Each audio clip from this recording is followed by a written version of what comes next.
피부고민연구소의 라니마우스입니다.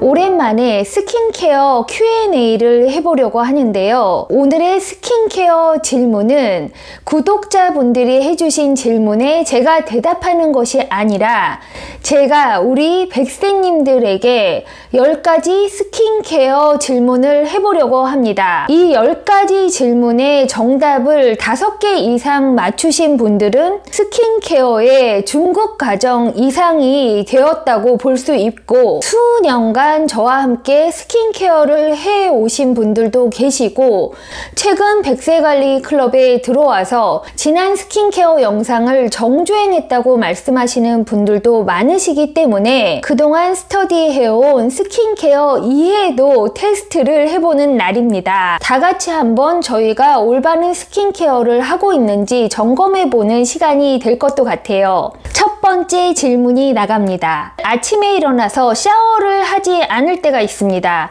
세안만 하는 날이 있죠. 샤워는 하지 않더라도 몸에 바디로션을 바른다? 바르지 않는다. 정답은요, 샤워를 하지 않더라도 바디로션을 발라줘야 됩니다. 저녁 샤워 후 바디로션을 바르고 자고 일어나면 이미 이 로션은 다 증발되어서 없습니다. 지극히 지성이거나 정상적인 피부, 굉장히 습한 곳에 사는 분들이 아니라면 이런 겨울철에 아침 피부는 굉장히 건조할 거예요. 그런데 보습을 다시 하지 않고 옷을 입은 채로 그냥 외출을 한다. 이러면 이 건조한 피부가 옷에 쓸려서 마찰이 일어나면서 더욱 더 건조해질 것입니다. 1번 질문에 연관된 질문으로, 그러니까 보습에 대한 질문을 더 드려볼 건데요. 저녁 세안 후 스킨케어 루틴에서 트리트먼트를 다 바르고 보습을 한 채로 그냥 잔다, 혹은 2~3번의 보습을 더한다. 이것은 약간 피부 타입에 따라 다르지만 건성 피부인 분들이라면 크림을 한번 발랐다고 해서 보습이 되었다고 확신할 수가 없습니다. 보습이라는 것은 피부가 필요한 만큼 해주는 것이 정답이기 때문에 피부에 오일감이 굉장히 많은 분들은 가벼운 보습제를 한번 바르거나 세럼만 바르고 스킨케어를 마무리할 수도 있지만, 건성의 정도가 심하다면 피부가 필요한 만큼의 2~3겹 보습을 해주는 것이 건조한 피부에서 벗어나는 방법이라고 할 수 있습니다. 1번 문제를 통과하신 분들은 2번 문제도 맞춰보시기 바랍니다. 두 번째 질문은 클렌징에 관한 것입니다. 선크림을 바르거나 메이크업을 한 날 깨끗하게 클렌징을 하기 위해서 거품이 많이 나는 클렌징 폼이나 전동 브러쉬를 사용한다 또는 사용하지 않는다.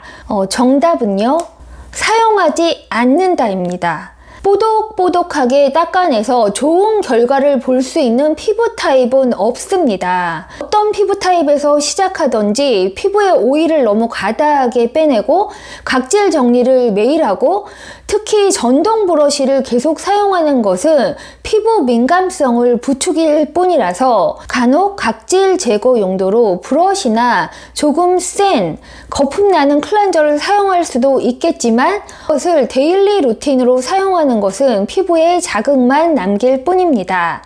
두 번째 질문을 통과하신 분들은 세 번째 질문도 맞춰보시기 바랄게요. 각질 제거를 위해서 주기적으로 스크럽을 하거나 필링 패드를 사용한다 또는 사용하지 않는다. 예전에는 얼굴용 스크럽들이 굉장히 많이 나왔어요. 그런데 그 비즈들이 문제가 있고 녹지 않고 환경에 안 좋다고 해서 요즘에는 자연 분해되는 비즈들을 쓰지만, 그런 스크럽 제품들은 굉장히 피부를 과다하게 건조시킬 수 있습니다. 남아있는 스크럽들을 다 바디에 썼죠. 최근 들어서 도브에서 그렇게 스크럽되는 바디워시가 나왔는데, 바디에는 그런 제품을 사용해서 각질을 제거하는 것이 물리적으로 때를 밀어내는 것보다는 훨씬 좋기 때문에 일주일에 한두 번, 2~3번 사용할 수 있지만, 얼굴 피부의 경우에는 어떤 피부 타입이라도 스크럽을 사용하거나 필링 패드로 닦아내는 것이 좋은 결과를 이끌어내기는 어렵습니다. 너무 오일감이 많거나 간혹 각질 제거가 필요하다면 파파야 효소 파파인이나 아니면 레티놀이나 아니면 토너에 들어있는 아하바를 가지고 각질 재생을 위한 관리를 해줄 수 있지만 역시 패드로 문지르거나 물리적인 자극으로 문지르는 것은 스킨케어적으로 권하지 않는 방법입니다. 5번째 질문도 피부고민연구소의 스킨케어 클래스 강의를 많이 들으신 백세님들은 쉽게 통과할 수 있는 질문인데요. 알고 있는 것과 그것을 실천하는 것에 차이가 있기 때문에 이 질문도 스킨케어의 중요한 질문입니다. 샤워 시간이 20분 이상 걸리고 일주일에 한 번은 꼭 사우나에 가야 한다. 샤워에 들어가 있는 시간이 10분을 넘으면 민감성 피부를 만들기가 굉장히 쉽습니다. 목욕탕이나 찜질방 이런 데에 갈 수가 있겠죠. 사우나 룸에 들어가서 그 열을 얼굴에 받게 하는 것은 민감성 피부나 노화 피부를 더욱 부추기는 행동이 될 수 있습니다. 6번째 질문도 각질과 관계가 있는 질문인데요. 요즘 다양하게 나오는 토너 패드를 아침, 저녁으로 매일 사용한다. 토너 패드를 사용하지 않고 토너를 손에 덜어서 발라준다. 당연히 그냥 토너를 사용합니다. 3년 전만 해도 닥토라고 해서 시중에 나와 있는 토너 패드가 아니더라도 면 패드에 토너를 적셔서 얼굴을 닦아내라고 했지만 최대한 피부에 물리적인 마찰을 주지 않는 것이 좋기 때문에 대부분의 토너의 역할은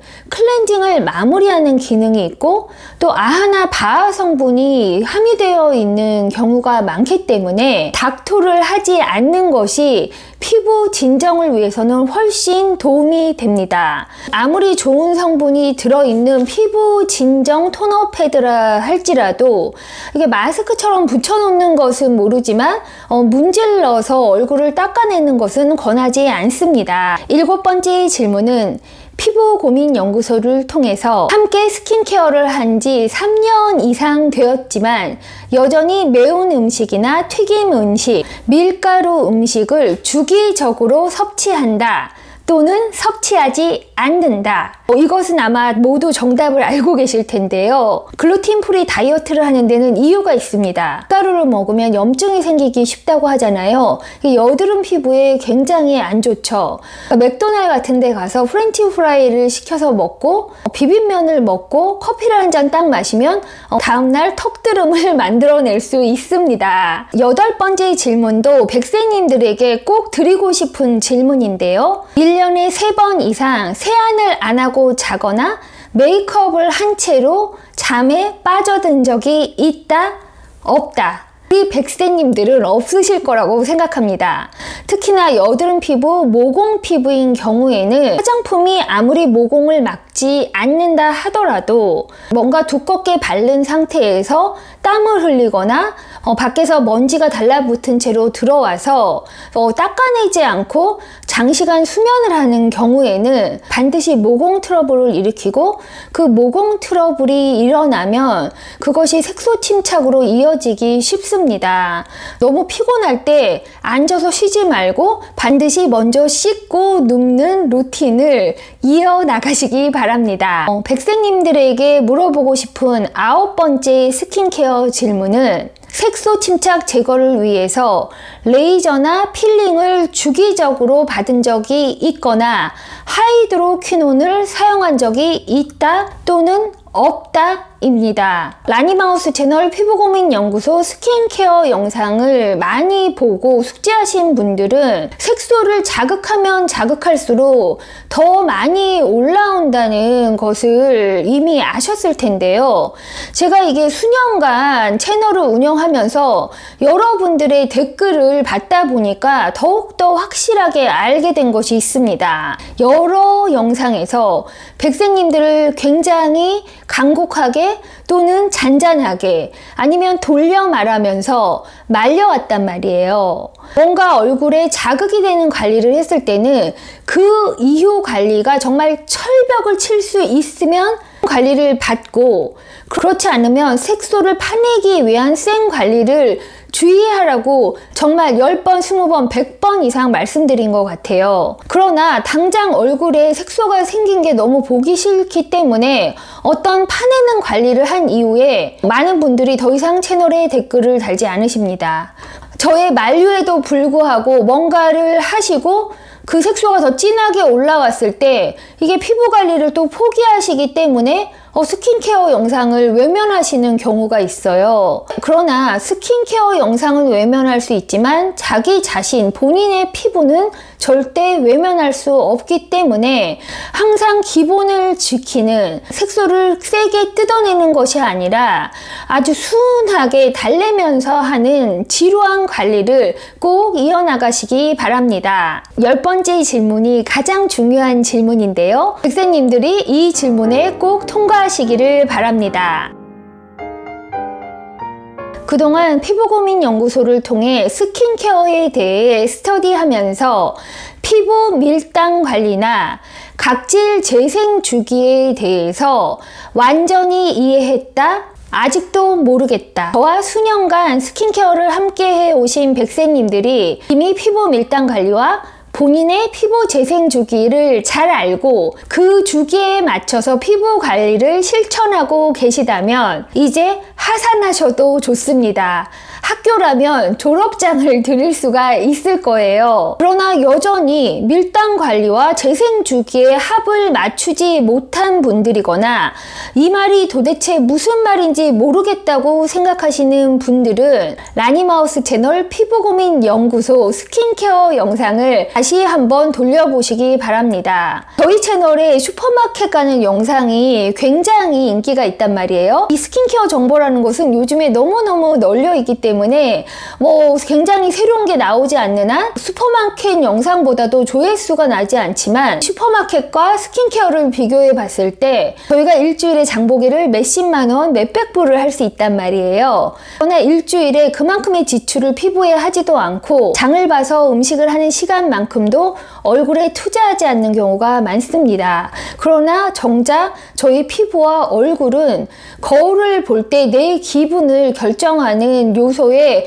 거의 90% 이상을 차지할 수 있기 때문에 굉장히 중요한 요소이고, 자기 피부 관리를 어디 가서 돈을 주고 누가 완벽하게 해줄 수 있다는 그런 기대를 하면 좋지만, 어떤 관리를 받는다 하더라도 그 이후의 스킨케어 루틴이 관리를 받쳐주지 않는다면 자극받은 피부가 엇나가서 더 진한 색소를 몰고 올 수 있기 때문에 반드시 스킨케어의 10가지 질문을 통과하거나 실천하는 그런 루틴을 꼭 만드시기 바랍니다. 백세님들 댓글에 이제 하산해도 되는 분이 몇 분인지, 앞으로 이 스킨케어 클래스가 어떻게 운영하면 좋을지 백세님들의 초급, 중급, 고급 난이도를 알려주시기 바랍니다. 네, 맞습니다. 저는 10가지를 실천하고 있고요. 선크림을 바른 채로 낮잠 자는 것이 1년에 한 번, 두 번 있을 수는 있으나 대체적으로 모든 것을 지키면서 한없이 노화해 가는 피부에 불꽃이 꺼지지 않도록 마지막 노력을 하고 있습니다. 백세님들도 피부만은 절대 포기하지 마시고 가늘고 길게 안전한 관리 이어나가시기 바랄게요. 그럼 라니마우스의 다음 스킨케어 클래스에서 만나요.